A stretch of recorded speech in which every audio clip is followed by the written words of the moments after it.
দীর্ঘ ১৭ বছরের নির্বাসন শেষে অবশেষে প্রিয় জন্মভূমিতে ফিরেছেন বিএনপির ভারপ্রাপ্ত চেয়ারম্যান তারেক রহমান। আসন্ন জাতীয় নির্বাচনের আগে তার এই প্রত্যাবর্তনকে গুরুত্ব দিয়ে সংবাদ প্রকাশ করেছে দেশি ও বিদেশি গণমাধ্যমগুলো। তার স্বদেশ প্রত্যাবর্তন শুধু বাংলাদেশের রাজনৈতিক অঙ্গনেই নয়, প্রতিবেশী দেশ ভারতের নীতি নির্ধারক মহলেও সৃষ্টি করেছে নতুন কৌতূহল ও সমীকরণ। ভারতের প্রভাবশালী সংবাদ মাধ্যম এনডিটিভির এক প্রতিবেদনে বলা হয়েছে, দীর্ঘ ১৭ বছরের নির্বাসন শেষে দেশে ফিরেছেন বিএনপির ভারপ্রাপ্ত চেয়ারম্যান তারেক রহমান। তার দেশে ফেরাকে কেন্দ্র করে রাজধানীতে ব্যাপক উৎসাহ দেখা যায়। আসন্ন ফেব্রুয়ারিতে হতে যাওয়া জাতীয় সংসদ নির্বাচনে তিনি প্রধানমন্ত্রী পদে একজন সম্ভাব্য প্রার্থী হিসেবে আলোচনায় রয়েছেন।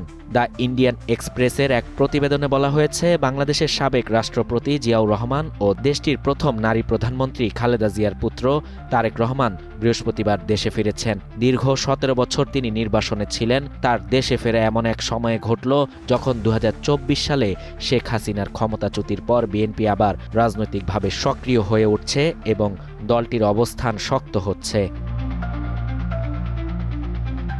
এদিকে দ্য হিন্দুর এক প্রতিবেদনে বলা হয়, বাংলাদেশ জাতীয়তাবাদী দলের ভারপ্রাপ্ত চেয়ারম্যান তারেক রহমানের দেশে ফেরাকে ঘিরে দলীয় নেতাকর্মীদের মধ্যে ব্যাপক উৎসাহ ও উচ্ছ্বাস দেখা যায়। দীর্ঘ ১৭ বছর পর তারেক রহমানের এই প্রত্যাবর্তন এমন এক সময়ে হল যখন দেশটি সংসদ নির্বাচনকে সামনে রেখে রাজনৈতিক অস্থিরতার মধ্য দিয়ে যাচ্ছে।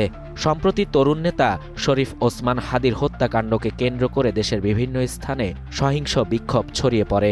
এই পরিস্থিতিতে তারেক রহমানের দেশে ফেরা রাজনীতিতে নতুন মাত্রা যোগ করেছে। অপরদিকে ভারতীয় গণমাধ্যম ইন্ডিয়া টুডের বিশ্লেষণে বলা হয়েছে, অন্তর্বর্তী সরকারের প্রধান উপদেষ্টা ডক্টর মোহাম্মদ ইউনূসের সময়ে উগ্র ইসলামপন্থীদের তৎপরতা ও ভারত বিরোধী বক্তব্য বৃদ্ধি পেয়েছে বলে দিল্লির উদ্বেগ রয়েছে। বিশেষ করে জামায়াতে ইসলামীর রাজনৈতিক সক্রিয়তা নিয়ে ভারতের দুশ্চিন্তা বেশি।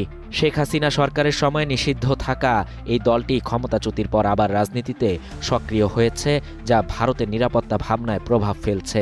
এই সময় তারেক রহমানের দেশে ফেরা ভারত বিএনপিকে তুলনামূলকভাবে একটি উদার ও গণতান্ত্রিক রাজনৈতিক শক্তি হিসেবে দেখছে। শাহরিয়ার শাফাত, বাংলা নিউজ 24।